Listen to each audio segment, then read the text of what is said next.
tonight on Newswatch.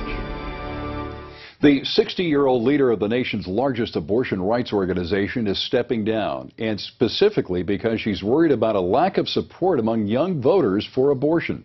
Paul Strand reports on what could be a major pro-life revolution in much of America.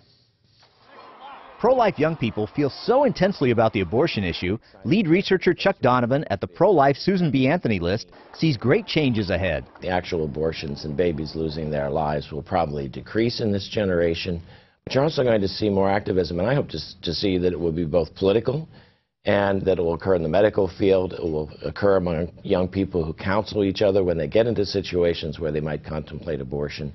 I think it's just radically optimistic. That's good news for the pro-life movement, but not for pro-choice groups like the National Abortion Rights Action League.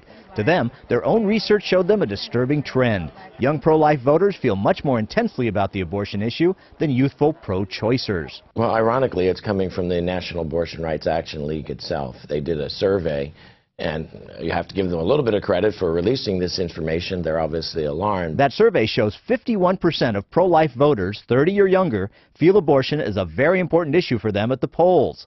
Only 26% of pro-choice voters feel so intensely. We're basically seeing twice the intensity among pro-lifers than among young pro-choice voters. You can already see the effect pro-life voters are having at the polls.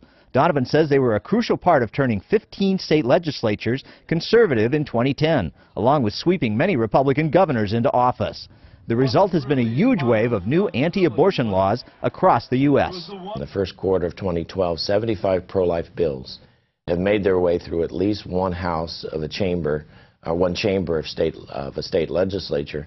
That's nearly a record number. Last year, it was 91 bills made it into law across the United States. I think you're seeing fatigue over the amount of violence and destruction that abortion wreaks upon women, upon families. Donovan believes young pro-life people with their intense feelings about abortion will make sure states continue the fight.